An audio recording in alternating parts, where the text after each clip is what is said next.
Welcome to the podcast that will teach you how to successfully invest in and build steady streams of passive income from the highly lucrative niche of mobile home park investing. Veteran real estate investors Kevin Bupp and Charles Dehart from Mobile Home Park Academy will personally share with you the valuable lessons they've learned along their journey as mobile home park investors, so that you too can learn how to build massive cash flow and huge profits from this extremely lucrative niche. So without further ado, let's welcome your hosts for today's show, Kevin Bupp and Charles Dehart. Welcome, guys and gals, to the Mobile Home Park Investing Weekly Podcast. We'll provide all the information that you need to know to successfully locate, negotiate, close on, and make huge profits from the lucrative niche of mobile home park investing. I'm your host, Kevin Bupp, and in today's show, we're going to be speaking with MAI Appraiser and manufactured housing expert, Erik Hanson. Now, Erik is Executive Vice President of Midwest Appraisal Group, a real estate appraisal and consulting firm with offices in Crosse and Madison, Wisconsin. He has been appraising a variety of commercial, retail, and industrial properties since 2002, but specializes in mobile home parks, franchise hotels, and convenience stores. Erik earned the prestigious MAI Designation from the Appraisal Institute in 2014 and currently serves on the board of directors as Vice President and Educational Chair for the Wisconsin chapter of the Appraisal Institute. Now, and in case you guys weren't aware, we actually had Erik back on the show. It was way back, episode number 26, so probably going on 2 years now. So be sure to go and check that out. Again, episode number 26. Now, my goal with the show today is not only to cover the appraisal side of the MHP space, but more importantly, we're going to be diving into things like industry trends, cap rates, rental trends that Erik is seeing, what kind of sales activity that he's been noticing in the marketplace, as well as his perspective as to what direction he really sees this industry heading over the coming years. Again, if he had a crystal ball, where does he see this thing going? Additionally, Erik promised that he's going to share some fun and humorous mobile home park related stories as well from his time within this industry. So I'm real excited to have a candid conversation with Erik about a variety of industry related topics. But before we get on to it, guys, just have an exciting announcement that I'd like to share with you real quick. For those that have been listening into the show for a few years now, then you'll know that I used to offer a free 30-minute phone call or consultation for those that are interested in learning more about the mobile home park investment niche. Well, I got some great news. I'm going to start that up again, okay? I have been doing it for probably over a year now. So what's going to happen is every Friday, I'm going to make myself available for 4 different 30-minute time slots to discuss anything your heart desires regarding mobile home park investing. However, there is one caveat I'd like to mention. We're going to be conducting this call via Zoom, and so you will need to have a camera available as well as a decent mic. And it doesn't have to be an elaborate mic like we use. It could just be a USB headset or even a standard iPhone, one of the headphone mic combos that come with the iPhones. Something along those lines. It just can't be the built-in microphone in your laptop because those sound like crap. So I'm going to be recording these calls and I'm going to be releasing them as educational content, okay? Now, I'm going to tell you not to worry because I know a lot of you, that makes you nervous thinking about I'm going to be recording it. Now, there's no such thing as a stupid question, okay? And the best part is that our conversation together, it's going to benefit thousands of others who are probably dealing with the same exact challenges that you might be having. So you can really think of it as our way together, you and I, of giving back, right? To giving back to others that are interested in this space. Now, I promise you it's going to be a lot of fun, and I really do look forward to speaking with each and every one of you. Now, in order to schedule this call, go over to my website, kevinbupp.com, and just scroll down 3/4 of the way on the right-hand side. Look for the button that says Schedule a Call with Kevin. Go ahead and click on that. It'll take you to my calendar link. Now, when scheduling this call, be sure to provide clear and concise details on what you'd like to speak about or what questions you have for me during our time together. You'll be surprised at how fast 30 minutes really goes, okay? So make sure that you include all those details so that I can better prepare for our call and it can be spent efficiently together. Now, remember, have your camera set and your mic ready to go. It doesn't have to be an elaborate setup. A standard built-in, laptop camera and also a USB headset. They're like $20 or even iPhone headphones or probably Android headphones as well, the ones that have the built-in microphone. If you show up without video or you haven't provided your questions in advance, I'm going to be forced to go into the other calls, okay? So if you want to enjoy this time together and take advantage of it, please be prepared. Again, schedule the call by going to kevinbupp.com and clicking on the Schedule a Call with Kevin button, which is 3/4 of the way down on the right-hand side of the page. All right, that's all I have, guys. So without further ado, I'd like to welcome our guest for today's show, Erik Hanson. Erik, what's new, my friend? Hey, Kevin, how are you today? Oh, I'm doing great, bud. I appreciate you joining us here. Very much looking forward to getting you back on the horn. It's been a couple of years I believe going on two. I lose track of time. I can't remember. Yeah, I do too. I checked back. It has been a couple of years now, and I appreciate the chance to come back on and give a little insight on what I've seen. I see some of the same things and a lot of different things now too in the last couple of years. So I'm excited to kind of dive into some of those and maybe answer any questions you might have too, because I'm sure you guys see a lot of appraisals, good, bad, and otherwise, and probably don't always understand what's going on with those. Yeah, no, exactly. And so I could obviously eloquently speak from a perspective of an owner and an investor, but obviously you guys take it from a different side of the table. And so, we've been seeing trends such as a lot more competition in our space, cap rates compressing. I mean, I think that's the general theme of basically any type of investment real estate today. It doesn't mean just mobile home parks, but all those patterns are kind of filtering into our space, and lots more buyers out there, than what I saw 2 years ago, maybe when we last had our conversation. And just, pricing is much more competitive and many more folks bidding on these things than what would have been in the past, and people kind of pushing out their I guess their parameters as far as, maybe they were looking for particular MSAs and then they got open to secondary markets. And now those same folks are very open to tertiary markets when, a couple of years back they might not have been. And so I guess what I'd love to do, Erik, is at least first ask you, what have you been up to since we last talked? So 2 years have gone by. I'm sure you've done lots of appraisals since that period of time. Has anything changed in your business? I mean, is this I'm assuming still your core focus, right? Mobile home parks. Yeah, this is still my core focus. I would say now more than 2 years ago, I'm appraising and consulting on more and more parks. It's not 100% of my business yet, but it's getting close, which I really enjoy. In the last probably year or two, I've done work in about seven states in the upper Midwest. That's kind of our core area. And we do some other property types in Minnesota, Iowa, and Wisconsin. And then I branch out a little farther for the manufactured home communities. I've appraised parks ranging in size from about 10 sites, which was actually a challenge being that small, up to close to 500 sites, and values up to over 20 million, from a couple 100,000 up to 20 million. So kind of a wide variety of properties and different makeup. So we do appraisals for the most part for bank financing. That's kind of what everybody assumes we do: buying, selling, refinancing, that type of thing. We also do some stuff to settle estates, divorces. There's been some sale leaseback things we've gotten involved in.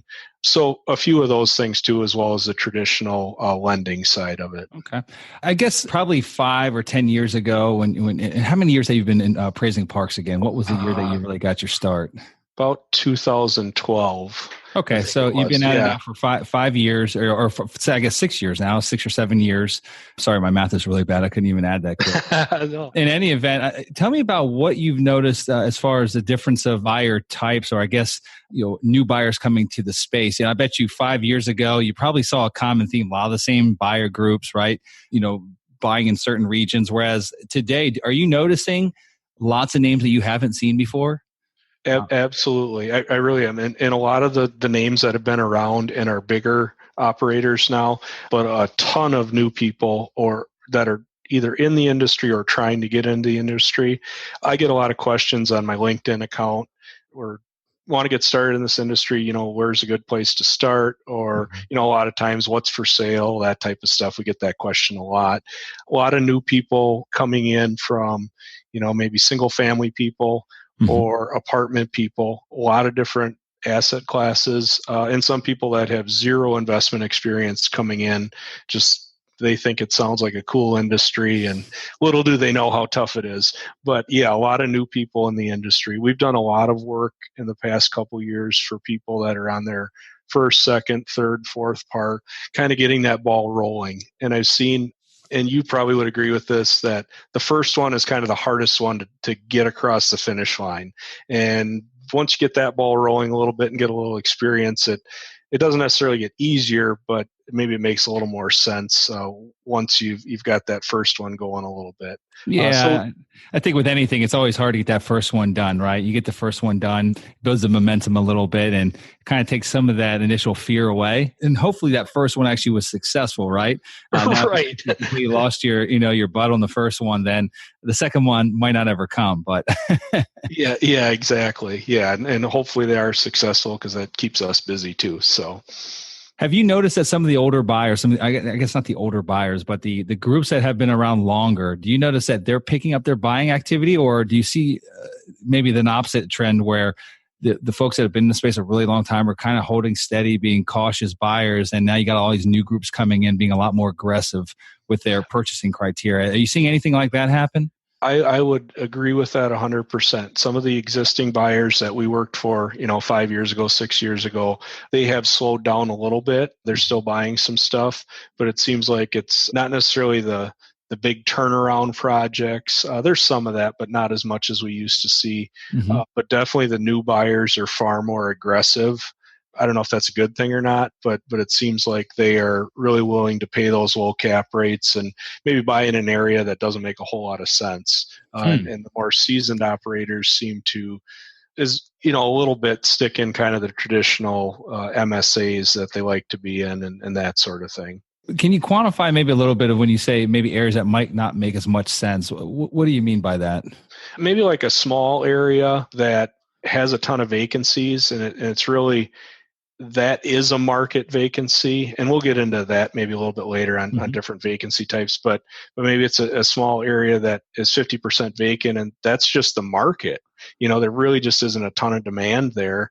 Now, there's other small areas in, like Iowa, for example, that have really good occupancy, even though they're a small market. So we see a little bit of that where those small towns that aren't necessarily the best investments, people are going after those. And I think a lot of it is the supply side is so small right now for anything that's out on the market that people just tend to gobble up whatever they can find.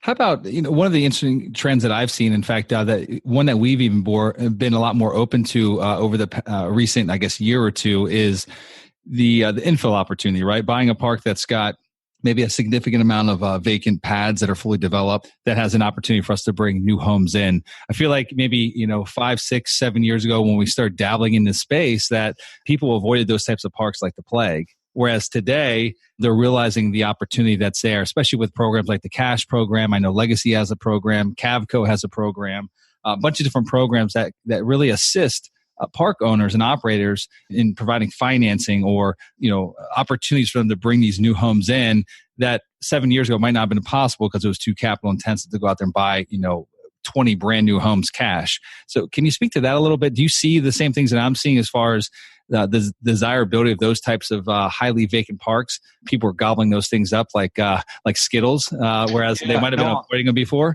Yeah, I would say so. I see a lot of operators on the Cash program in particular. They really like that. Gives them the ability to infill. And the other thing, that we need to mention is it makes your park look so much nicer when you bring all these brand new homes in. But yeah, I would say that's definitely a trend. Obviously, operators still want to sell homes, but we're seeing more operators that will rent homes if they have the opportunity. They might bring in 10 or 20 homes and sell a few and then rent some until they get the opportunity to sell those. And it seems like it's a little more accepted now on the park-owned home side, especially on the newer homes. The older homes is still kind of hit or miss, but the newer homes, it seems like if they can't get them sold, they're willing to rent now. But from an appraisal perspective, you're still only looking at those, even if they're new homes, as an actual piece of personal property, like that's got a chattel value to it, and the park's being underwritten on the lot rent component only. Is that correct? Yep, that's generally the case. There's a few lenders that have asked us to include some park-owned homes, and usually they're older, not a ton of value there.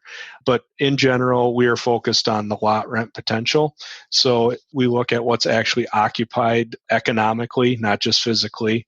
So they've got either tenants or rent credit, whatever the situation is, occupying those sites. So that's how we look at it. Now, a park that has a significant number of park-owned homes or rent credit homes or straight rentals, versus one that is all owner occupied, it tends to be a little bit higher cap rate. There's more risks there.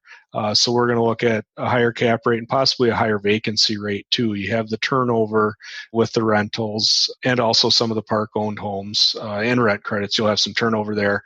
So we need to consider those things where if it's all tenant-owned homes, probably not as significant on the vacancy side.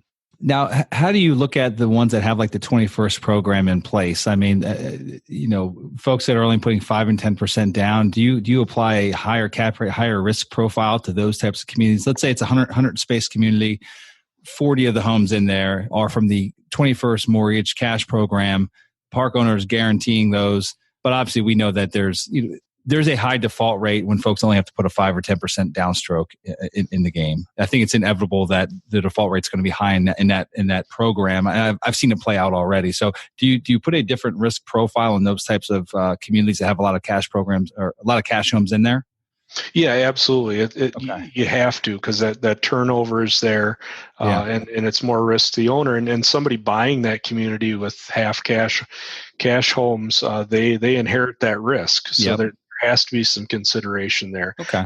I can't put an exact number on it, but no, that's fine. Consider that. Okay. I know one of the things you mentioned before we jumped onto this call here is some of the different trends that you've seen happening, maybe in more tertiary or rural markets with regards to submetering utilities, private utilities, and actually creating a profit center out of that. Maybe you could speak to that a little bit, because I think that was very intriguing. Yeah, we've seen that, in a lot of the states we work in, where they'll have private well, private septic, and they'll actually start submetering the homes and billing back. And some of the operators will base it on what local municipalities bill for their water sewer. So it's kind of a consistent rate, and they apply that to their homes. Now, we also talked about the legalities of that, and we as appraisers don't necessarily dive into that part of it. We assume if it's a credible operator and they're doing this, that's legal in whatever state they're operating in. Yeah. So guys, be sure to, just to that point there, be sure to check the legality of this. If you're about to do it in a park you own, make sure that it's actually legally allowed. I've seen some states or some municipalities that have some underlying requirements that you be a utility provider, which is a completely different license. So you've got to be a licensed utility provider in order to actually even bill back. And I've seen other instances where you can bill back, but it can't be a profit margin. You have to be able to justify the costs associated with the well operations or the cost to upkeep the septics. And so just do your research. And then on the flip side of that, if you're looking to buy a park that's got, those types of profit centers underwritten into them, confirm that is legal, that you don't take this park over, you bought on that revenue stream, and that revenue stream goes away, and maybe on top of that you get a fine slapped or imposed on you. Right.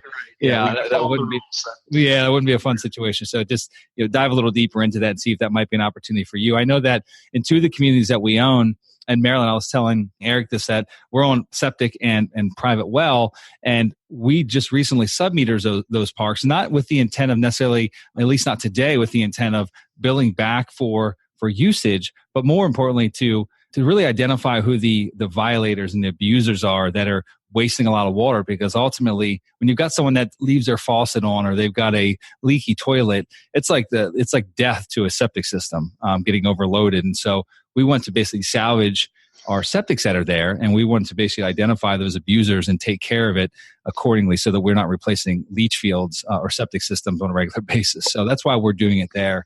One of the other things you mentioned, Erik, that I thought was quite intriguing. If you got into this business 5 years ago, one of the common themes was, stay away from private utilities or only buy a park that's got city water and city sewer. And while that is the preference, I think for just about anybody, we'd always rather have city utilities than private utilities for the most part. We've never been opposed to private utilities as long as you understand what's there, what's at hand, the risk associated with it, and do your proper due diligence. But I know you had made a mention that it just generally speaking, it's becoming much more acceptable for buyers, even buyers that were very black and white, like only public utilities. Now they're kind of coming on over to the dark side.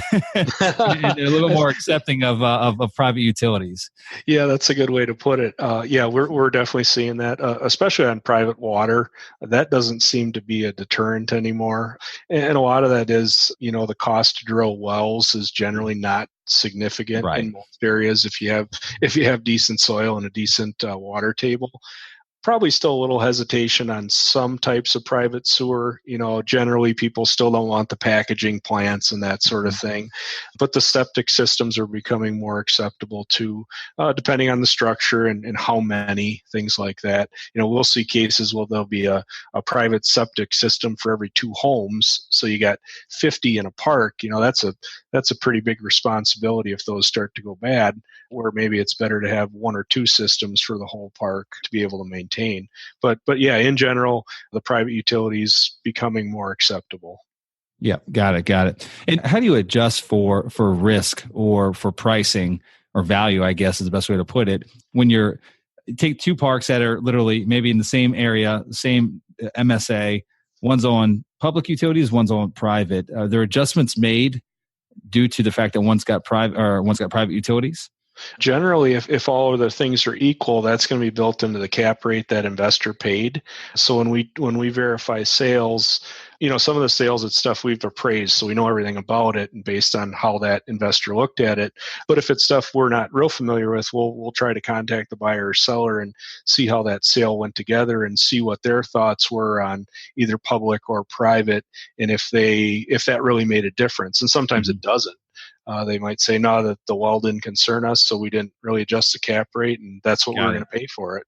Okay. So, there is market data that will show a difference, and generally private will be a little higher cap rate than public utilities. Got it. There was an example, and I don't recall exactly what the example was, of maybe a park in South Dakota somewhere that had some extreme costs. Can we speak to that a little bit since we're on the topic of utilities? Yeah, we looked at a park out in South Dakota, and this park was right at the metro line, the city line, so it was actually in a township. And the park, they actually attempted to annex into the city, and the city didn't want them because the sewer in that area was not up to additional capacity. So they were kind of stuck with the township sewer.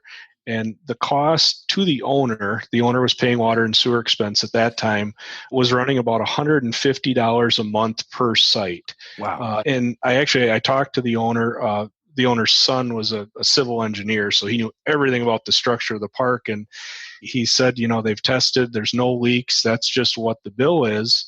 And they went back to the township and renegotiated a lower rate, but was still very, very high. Just to give you an example, the other parks in the city were running probably $40 to $50 a month per site for water sewer, and this was about $150. Wow. So how we look at that, obviously on the expense side in the income, but we also look at it from a rental side. Mm-hmm. If the rents are exactly the same, but one tenant's got to pay $150, one tenant's got to pay $40 in addition to rent, you have to consider that, especially if there's vacant sites in both parks. Yep. Got it. Very interesting. So how much of a reduction were they able to negotiate? Was it significant or not so much?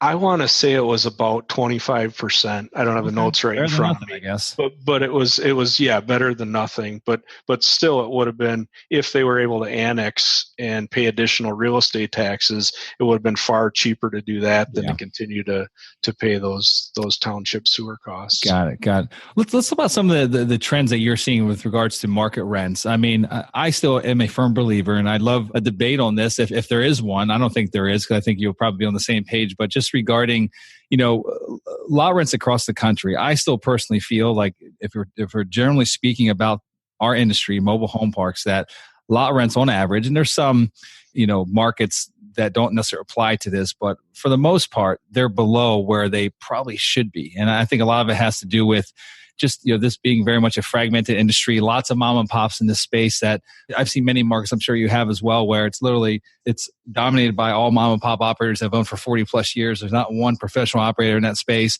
and everyone just literally hasn't raised rents. They all look at each other. Well, Tommy's not raising rents this year, and Billy didn't raise rents this year, and I guess we're not going to raise rents either. And you go in there, and median home prices are $180,000, and their lot rents are $150 a month.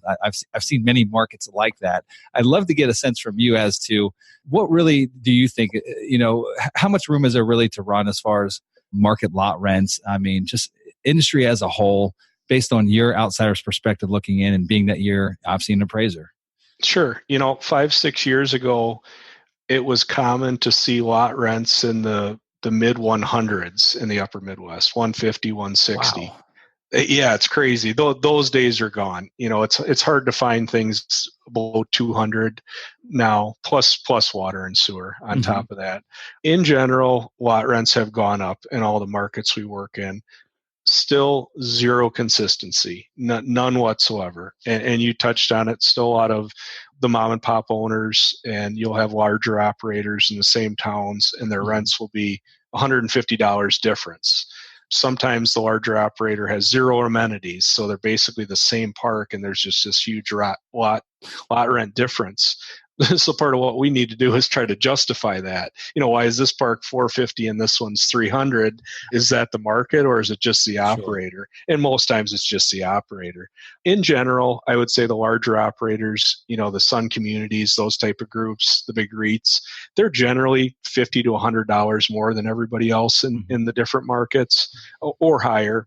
Usually they have some different amenities. They'll have a clubhouse with an on-site manager, maybe a swimming pool, something, above and beyond what the normal park has. So there is a little bit of justification for that higher rent. I think the biggest is the on-site manager that's there full-time, handles any concerns, usually an on-site maintenance person that's there for full-time.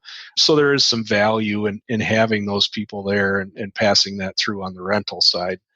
I would say in general, a lot of places in the Midwest are $10 to $25 increases every year.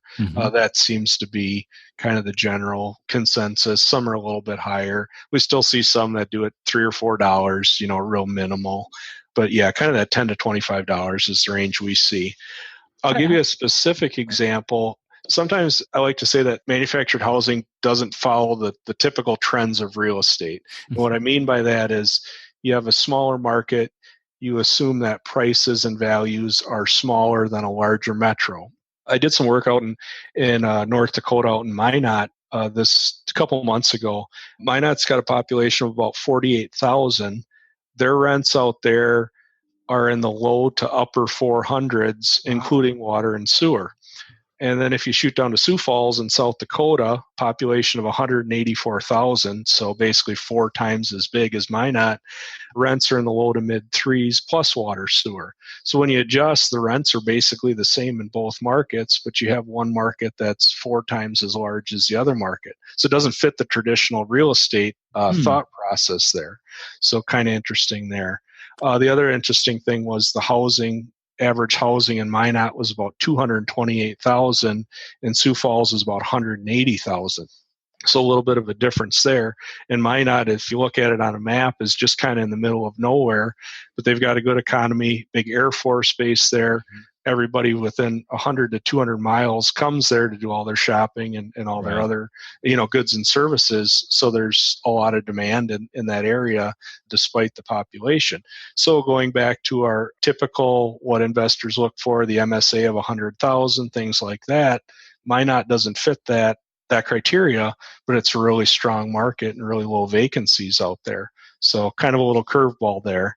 Got it. That's interesting. Have you seen any trends with new parks being developed? Have you been involved in any appraisals on, or either maybe new parks being developed or even expansions of existing parks? Yeah, I have not been in any brand new parks being developed.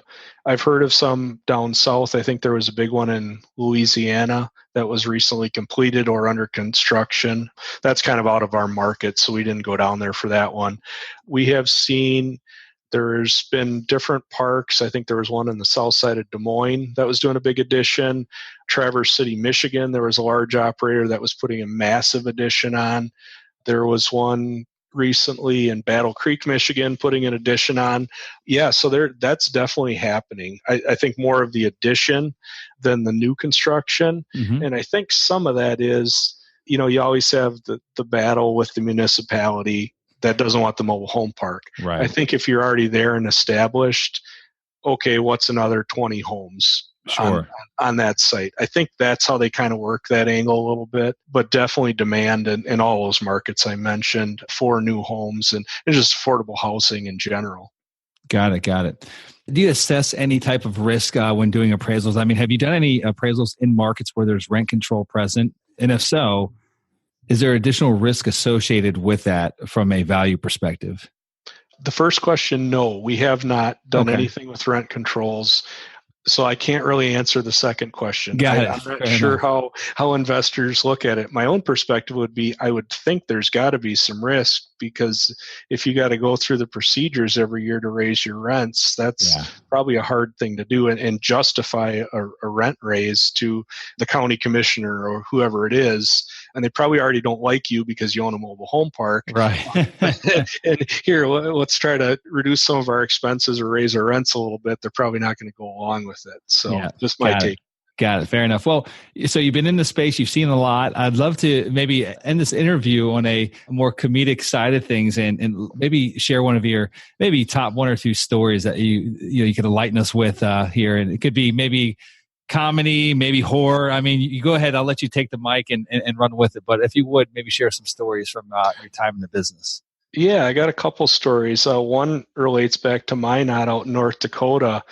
Back in, I think it was 2011, they had a massive flood there. And actually, several of the parks in town were affected. So I had done some research and I knew about this flood before I even went out there. And a couple of the rent comparables I used, they were older parks, smaller sites, but they were all basically brand new. They had hauled in all new homes after the floods had went through. So you're driving around and it just doesn't fit what you would expect that older area to look like, because it's all brand new homes. And actually, one of the parks out there is right in the middle of where the flood control project is going to go. So there's going to probably be some eminent domain issues to deal with there. After the owner had already refilled the park with brand new homes, now they're going to probably look at some type of condemnation. Not sure exactly how that will affect them, but there will be some effect there. I actually spoke with a few park owners. One guy that owned two communities there in Minot that both had both his parks affected, where it wiped out all the homes. So I actually know a little bit about that story. It's quite catastrophic. Yeah, it's interesting.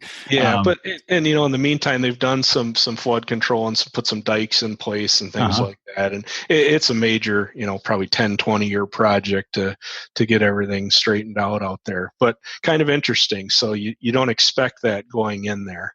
Another interesting story, I get a lot of phone calls about bad appraisals, just kind of comes with the territory. A friend of mine has a park in Michigan, and he bought it a few years ago. It's maybe 50 sites, and it was kind of a train wreck, the classic turnaround. Junk homes, vacant sites, low rents, a lot of cleanup. And he spent several years doing all this stuff and got it back to where it was basically stabilized. I think he's maybe 90% occupied now. Got it cleaned up, new homes, all that sort of stuff. So they went to get it reappraised, and the bank hired the guy that had lived in the county his entire life and knew everything. And he basically appraised it for basically what the guy paid for it before he did all that work. It's like I read through the appraisal, and the two things that the guy did that were big errors. He basically used a percentage expense. He didn't itemize each expense. So he looked back at the historicals during the cleanup period. They were running maybe 70%, say. So he just said, well, here's rents and chop off 70% and then cap that. So his value was way off. The other thing he did, he had sales of just about every property type except mobile home parks, and pulled some cap rates from those. So you had a really high cap rate, and the whole valuation was just completely skewed, and it's probably half of what the property was actually worth. So in that situation, maybe it doesn't make a big difference, but what we've seen is somebody's going to pull some equity from that park to buy another park. Now you have two deals messed up because someone was incompetent and just tried to piecemeal something together. So that was another story that I saw there. And that situation there, what do you do? Does that borrower dispute the appraisal with the bank? And what does that process look like as far as, will the bank did they order a new appraisal through you or through someone else? Or in that situation, they didn't. And I think he was just trying to renew his original loan. So he wasn't going to cash out anything. So it got his loan done for that situation. But yes, we've seen situations where the lender will call somebody else and kind of come in and give a second opinion and figure something out. So, yeah, we see that once in a while. Good deal. Good deal. Well, I'd like to switch gears a little bit here, and we're going to work on wrapping up the show, Erik. And you've obviously shared a lot of great information here today. It's always a pleasure having you on the show. I'm glad you're able to come back and join us. And if you had any final words of wisdom, I call it the mobile home park words of wisdom, that you could provide to any newer aspiring park investors that may motivate and inspire them as they progress in their mobile home park investing career, what would those final words of wisdom be? Yeah, I would advise it's going to go a lot slower than you would expect. We hear a lot of times on some of the forums and things that we're going to buy 5,000 sites in the next 2 years and we're brand new investors. Probably not going to happen. You need to build your network first with park owners and people that are in the industry. When you first start out, the brokers aren't going to call you back. They're too busy to waste their time on somebody that has no experience. You got to buy a couple parks on your own first before the brokers are going to even consider you. Get your track record kind of in order before you start reaching out there. And I don't blame the brokers at all. They have serious investors they work with. They don't like to waste their time or the property owner's time. So my advice, again, is just take your time. It's going to go slow. Get over that first park. Get that first park and get some experience there before you try to take over the whole industry.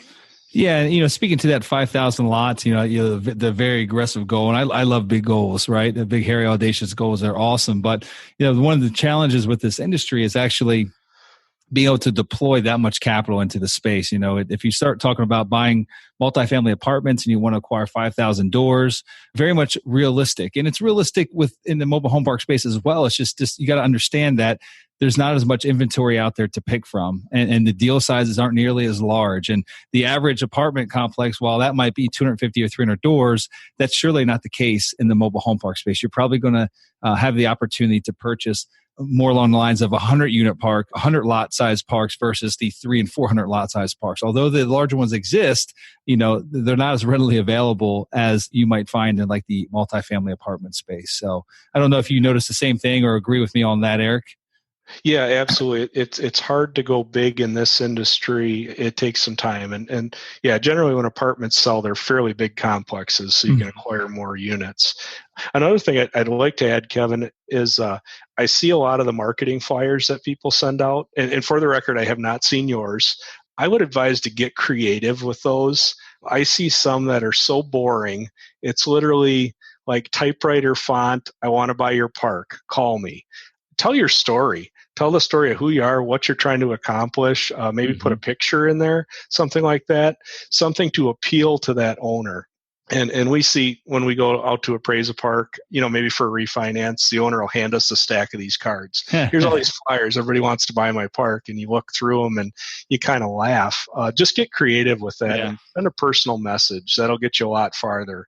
I can't believe you haven't seen ours yet. I think we've probably been mailing to every owner in the U.S. for the past. I must be in the wrong areas. I don't know. But yeah, that's funny. Well, good deal. Well, Erik, it's been an absolute pleasure having you here. And for folks, if you'd like to learn more about Erik and his company, you can go visit his website, MidwestAppraisalGroup.com. You can reach out to him via email, Erik, and that's ERIK at MidwestAppraisalGroup.com, or even reach out to him via phone, 608-279-1164. And we'll be sure to place all that information in the show notes as well. And Erik, I just really want to thank you again for joining us here today. It's been an absolute pleasure, my friend.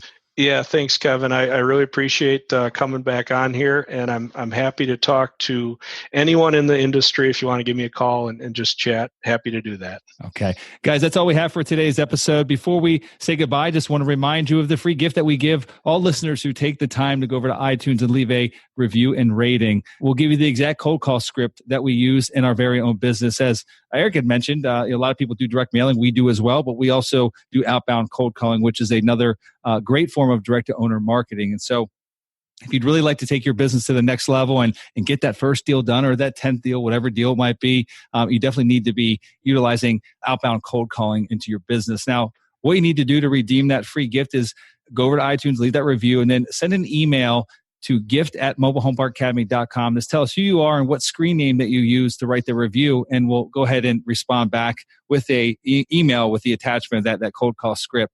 You can also stop by our website, mobilehomeparkacademy.com. You can listen to all the podcast episodes that we have. I think we were on episode 105 or 106 by now. So many hours of free content available to you. In addition, you can download a copy of our free ebook, which is the 21 biggest mistakes investors make when purchasing their first mobile home park and how to avoid them. It's an absolute read. It's a short book. Whether you're brand new or you own 10 or 100 parks, it doesn't matter. I'm sure that you'll be able to gain some information from that free report. And so, guys, just want to thank you again for stopping by and joining us here at the Mobile Home Park Investing Podcast. This is your host, Kevin Bupp, signing off. Congratulations for taking the necessary steps to achieving massive success through the highly lucrative niche of mobile home park investing. Be sure to visit our website, mobilehomeparkacademy.com, to download your free digital ebook version of the 21 biggest mistakes investors make when buying their first mobile home park and how you can avoid them. And while you're there, be sure to subscribe to our free monthly mobile home park investing newsletter, which is jammed full of valuable tips, tricks, and strategies to help you accelerate your path to success as a mobile home park investor. More information about this podcast and its hosts can be found by visiting mobilehomeparkacademy.com.